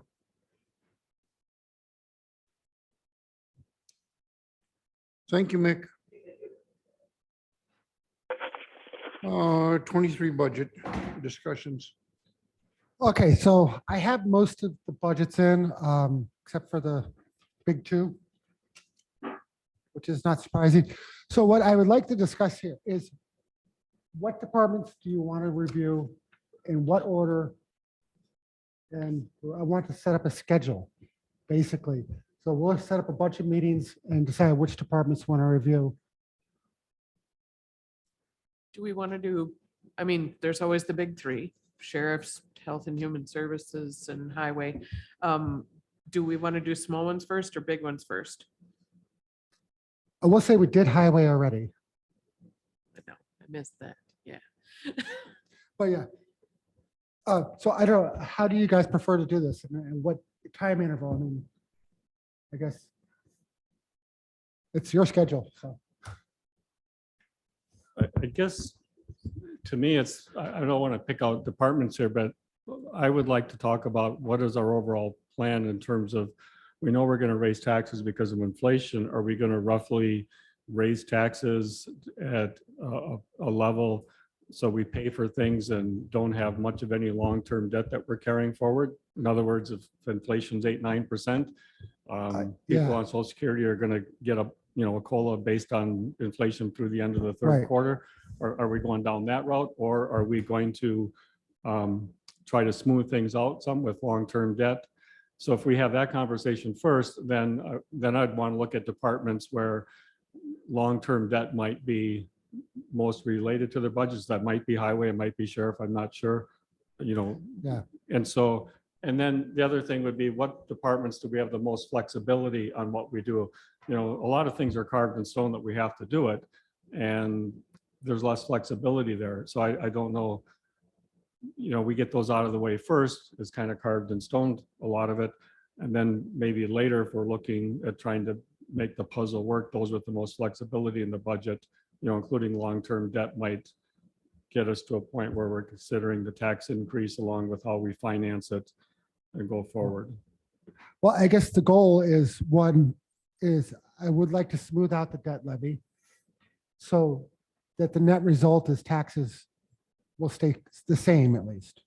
So we're not looking at increasing the overall tax rate, the overall mill rate that comes out of the county. Whether that's possible, I don't know, but that's the goal. Most departments have turned in their budgets. They all stayed at or below last year or the current year, with the exception of wage increases. So, one department might be up a little bit, but that's because of wage increases. Everything else, they've kept the same or lowered. So we'll expect a little bit more levy limit this year. I mean, there has been construction in 2021. There was a bunch of construction. So we should see a bit increase there. The effects of the Ashland reassessment are over now. So that number should be smoothed out for the next 5 years. So, I guess my preference would be to take the easy departments first, get rid of all those, because honestly, the budget for land description is pretty straightforward. The budget for the register of deeds is pretty straightforward. Same with the treasurer, same with a lot of our departments. I think where the real give and take is in the big three: HHS, sheriff, and highway. Highway came in 60-some thousand lower than last year. I think that there's room to talk about his debt requests yet. If we want to lower the debt levy, I mean, that's one of the places we can do it. The IT request is lower than last year. So I'm not sure I see a debt levy as being as high as we did last year, to be honest. And then the other part of this is ARPA funds go away. looking forward a bit, if you're smoothing out long-term debt, but then keeping an eye on the ARPA funds going away, then how do we transition from where we're at now with ARPA funds to where we're headed? And what's that going to do to capacity to fund the county and or taxes? Right. So one of the things I wanted them to come to present their budgets at this year's level. Because the reality is, yeah, the ARPA funds are going to go away, and we have to learn to live within our levy limit now, as opposed to 4 years from now. If we can do it, if we can get within our levy limits now, then when unexpected things happen, we have the ARPA funds to back us up. But, we need to get in the practice of budgeting within our limits. And, the ARPA gives us that opportunity to get there. To backstop us when we do have problems. And let's be honest, we don't know some things. We don't know if we have mental health commitments to pay for. Those could be 0 1 year and $500,000 the next year. We don't know about child welfare. That could be 0 or it could be $500,000. That's why I have the ARPA funds to back us up on a lot of this stuff. Or, something breaks in the building and we have to fix it. So yeah, I'm trying to get the departments to look within the limits. And then if we find out we have more money, then we can figure out, can we give some departments a little bit more that year? Or do we stick that into contingency? So we build up a fund just like we have with ARPA now. And to take care of those problems that come up. Our end goal should be bringing our fund balance up higher and higher and higher. We want to get to, at least 5 million in the next couple of years, fund balance, which would help us weather any storms.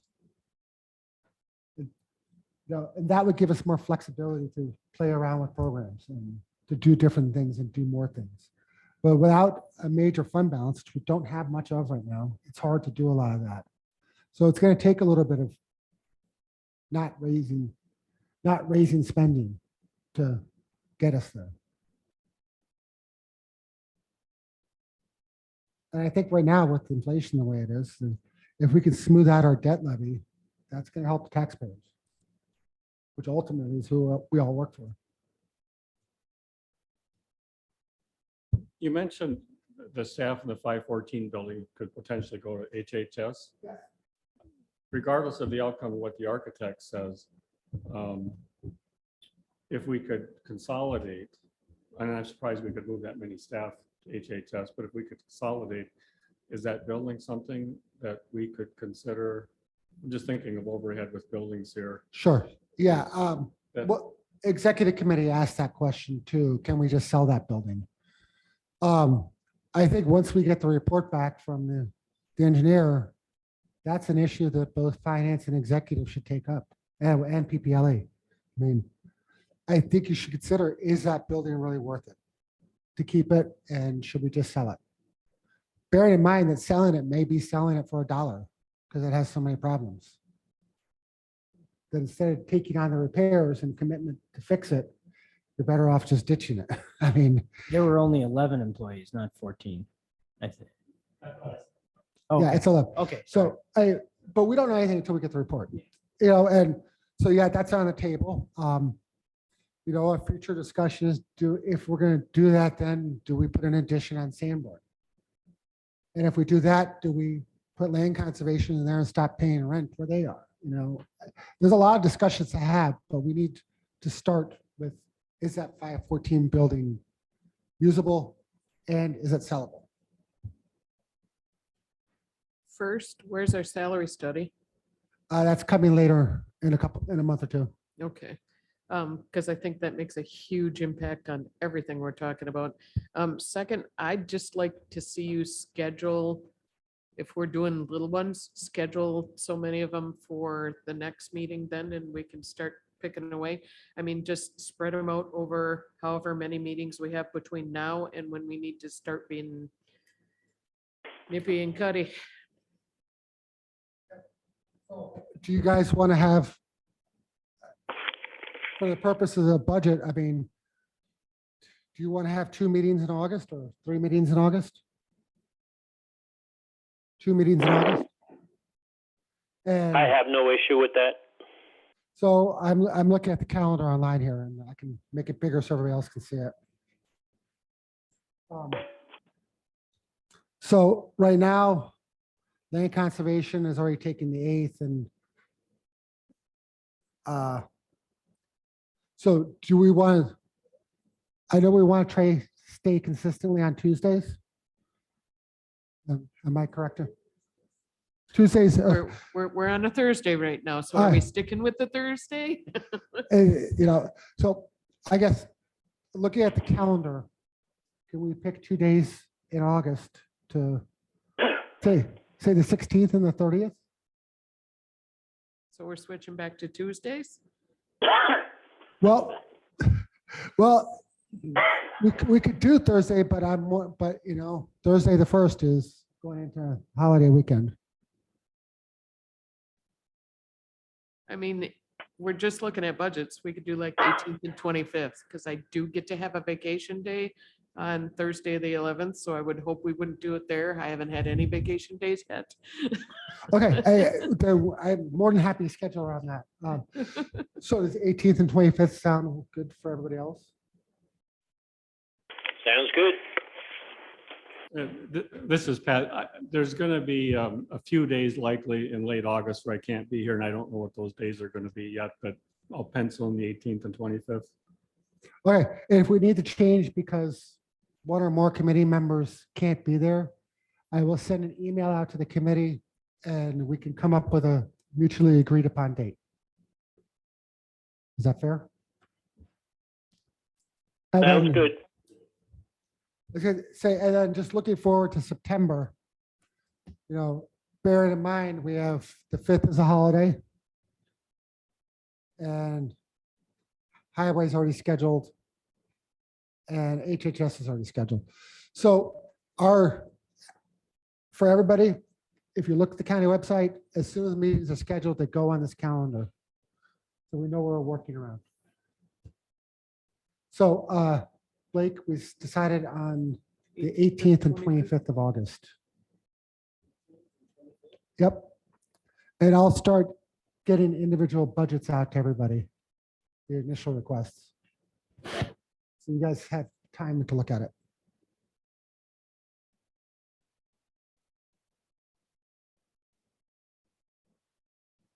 Okay, so that's all I got for budget discussions on.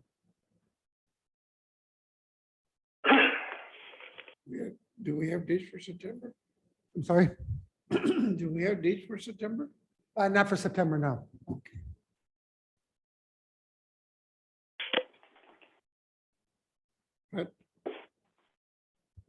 For the county vehicles, could we get a list of who uses them, where they're stored? Yes, I can get that. And then if there's anybody that takes those vehicles home, I'd just like to understand the insurance part of that. And if they're able to drive them home,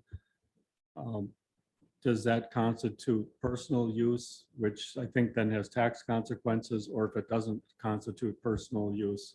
Yeah, there is tax consequences. I think you have to pay like $3 a paycheck for taxes. And There's something in the IRS code about that. and the county puts that on their pay stub or W-2? Yeah. Okay.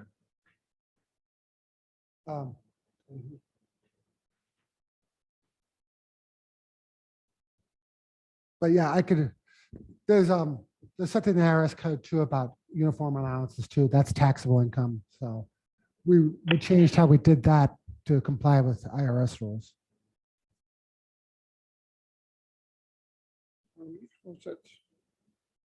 Oh, okay. Okay, so the August 25th, we can't use, there's a big trial going on here. So the court needs this room all week. So do we want to pick 2 other days, the 16th? Can we do the 16th and 30th?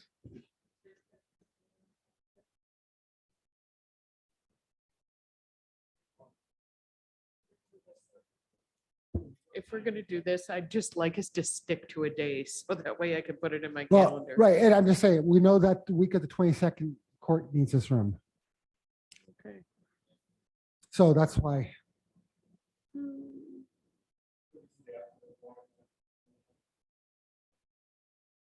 If we're just looking at budgets, can we do like the 16th and the 18th? It's a Tuesday and a Thursday. We can do that if it's okay with everybody else. And Blake, I know. Just pick a Okay, so can we say the 16th and 18th? Ron's good with that. Lori, are there any problems with the 16th and 18th?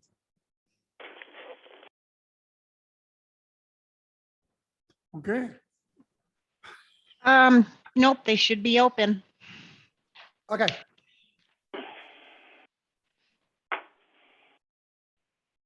Okay, and I guess we'll bring up every budget except for the big two.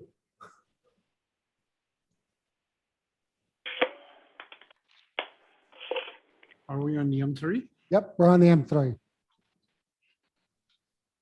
Okay, so M3, we're not doing well, as you can see. Heather and I had a meeting with M3, I think it was a week ago. And I'll have them come here on the 16th. So we'll do as part of budget talks. So August 16th. The preliminary numbers they're looking at is we're gonna have to raise premiums by 15%. So for the average family, that means $35 a paycheck. I also asked them to look into what a high deductible plan would look like. So employees could choose this plan or a high deductible plan. If enough employees were to choose that, that would lower the amount of increase we would have to do. They're also putting together the wellness plan, which they should be able to present on the 16th. And they're also looking at, so they'll have some plans for pharmacy also and how we can lower that cost. They looked at dental. We're really underfunding dental. So the fix to that is probably going to be more than the board wants to do at once. But we'll present that to the finance committee and the executive committee. This is all human resources too, on what we need to get to. But I guess as a preliminary, we're looking at a pretty big premium increase. Are they looking also at if the spouse has a plan doing the? Yeah, so that's the other thing we should be looking at. I know we did it in Abbotsford, that if you took your spouse's insurance, the city would pay you an extra $4,200 a year. Now, there is one word of caution on that. A lot of times, it's your younger people who do this, who are your most healthiest and cost least on your insurance pool. I also did ask them to look at retirees who are not eligible for Medicare yet. So that's somebody who's in their 50s, but it hasn't hit 65 yet and can get Medicare. It's not a huge blip on our. And at the millions of dollars, it's $100,000. So it's not a real big expense. But that's something we can consider policy-wise too, saying that once you retire, you can't take the county health insurance. Now we're obligated under federal law to allow people to COBRA, but that's limited to 18 months. So that's another policy issue. While it won't save a lot of money, it could save a little bit. Are there any ideas you guys have that you want me to get to M3 before the meeting? I've talked with them about carve outs and things like that with the pharmacy and stuff but I mean, we shouldn't be surprised that this is still underfunded because what we passed last year as a finance committee did not get put into the contract for exec. So we looked at it at a pretty rational basis of what we needed to do, and then it didn't get done. And I understand, if we have to swap over to a whole different system, it's gonna cost us more. And I understand everybody's intrepidation about that. But again, we're gonna have to do the same thing as we tried to do last year with it. So, I just want to everybody bear in mind that 15% premium increase, you're going to have employees lined out the door, just so you know. And I also think as far as budget goes, I say we set one date for employees to come in. After that, we can't have a circus like last year. I'm sorry, Pat. When WITC switched over to a high deductible plan, there was only a few of us, and they still had the option of the previous plan. There was only a few of us that signed up for the high deductible plan, with the HSA. And but as time went on, more and more people eyed up the high deductible plan and looked at the numbers and the benefits of the HSA. And if I'm not mistaken, I retired in 2019, but somewhere right around there, or maybe the year before, they had so few people signing up for the plan they had because everybody opted for the high deductible plan. And so, but it took some getting used to for a lot of people, some comfort, because they were used to one thing. And so I think we should offer the high deductible plan, but we shouldn't be surprised if we just have a few takers. And the city of Ashland had a similar experience. But after a while, people are like, yeah, I like this other system because there's benefits to it, but it was a slow switch, but then it clearly helped the budgets of both. And, for me being retired now, I'm so glad that they had the high deductible plan with the HSA, because opting for that out of the gate certainly put me in a better spot than otherwise. So. And just to be clear, there is an HSA option with the Yeah. high deductible for our Yeah. plan. Yeah, there'll be some hoops we have to jump through because you can't have a flex spending account and an HSA account. So there'll be some hoops they have to jump through to make it work for everybody. But the benefits of HSAs are really, really justifiable. In, certain families may with little kids not choose that, but I think if you get more people educated on the benefits of that HSA from a tax perspective, we'll see slow growth on that. last year, we had actually even talked about, because those were the plans that we kicked forth as the one with the HSA. We also talked about possibly to soften the blow, putting some money in for people, That our company does that. They put, if you agree, I think we do 500 in the first part of the year and 500 in July.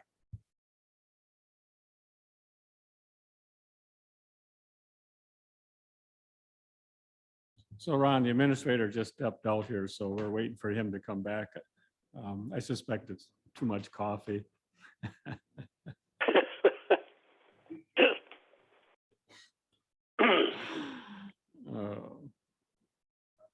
But, Laura, going back to what you said, last year we spent a lot of time on this, and then the exec, they got their ear bent and they just threw it out, in the blink of an eye, and it went to the board. It was, it was like no talking, to them about, all the background and stuff. So maybe this time around we meet with exec and try to help them more deeply understand why a high deductible plan makes some sense as an option.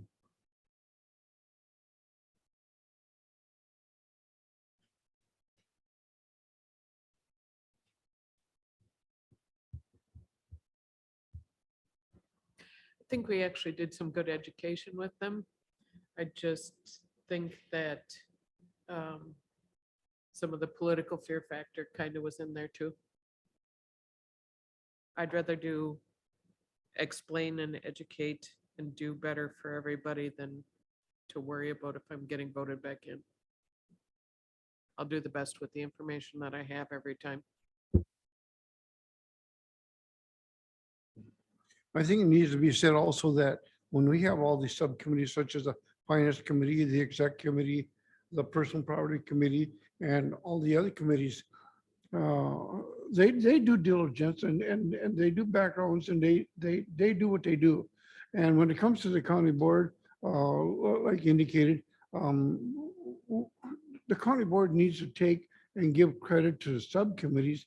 And when they make a decision and they've reviewed the questions, they've asked the questions, they've got to give these subcommittees credit for the time spent and the decisions that they make. And as for the county board, just arbitrarily, kind of push that aside. Kind of like what we're saying last year with the finance committee, they arbitrarily did what they did. And no, we've asked the questions, we do diligence, they need to back us up.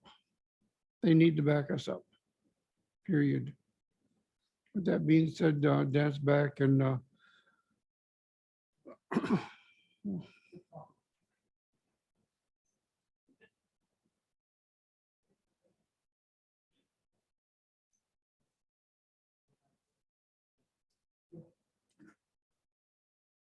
item next. Investments, they're in the packet. Sales tax is still up, thankfully. The one bright side of inflation, everything costs more, so our sales tax goes up. So update, the one big one I have, because we covered most everything, is yesterday it was announced there was another settlement in the opiate litigation. So this was one of the drug manufacturers, Teva. They do generic opiates, so generic fentanyl and generic OxyContin. So they settled for $4.5 billion, which is roughly the same as J&J. So I would expect our revenue stream to be about the same as that. Obviously, it's not completely final. It has to go to the state legislature and it has to do all this stuff. But we can expect another one of those next year at some point. We could also expect our first payment from the current settlement that we agreed to anytime now. I did ask for it to be in a check form so the treasurer can track it easier. But she gets payments in and she has no idea what they're for. It's to go into a holding account. So hopefully we will have some money from this year's opiate settlement that we can put into the budget for use next year. So, and we know exactly how much we have because we got the cash. And then we'll still have to decide in November or so, or December, what do we want to do with securitization? That'll be a discussion at a later date. I am sure I'll have more at the next meeting. I'm sure Andy Phillips will be talking about this on our Monday meetings, our county's meetings. And I'm sure there will be something at the Dells in September about this. And let's see, we scheduled the next meeting already, the 16th and the 18th.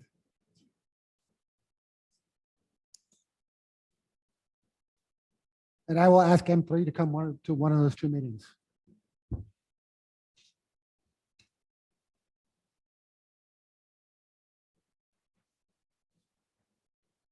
I hate to be the guy that says this, but he brought up a good thing about county vehicles. If there was like a way for us to see like an assets and liabilities.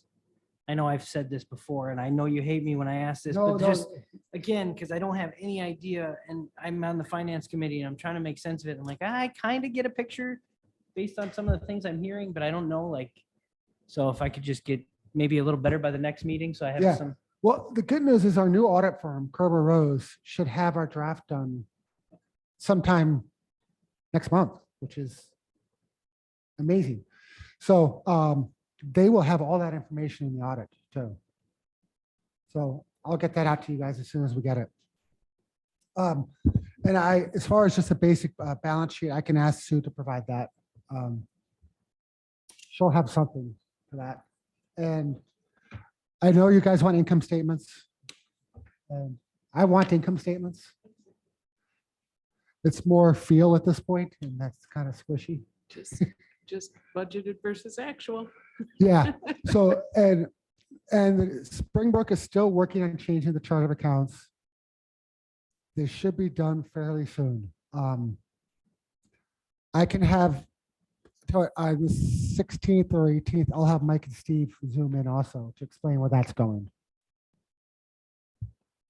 Do I hand these out? Do I hand these out? No, sure, I'll hand these out. Here. That one is done already. This is done. Just, and this is just for your information. I gave this to PPLE. The roof at the sheriff's department might need fixing. And so here's a copy of the quote. I have extra copies here, so I'll give it to you guys. Can we, yeah, I have one. Can we have that quote and this stuff from our workman's comp stuff all added as part of the packet too, so it's online? Yeah.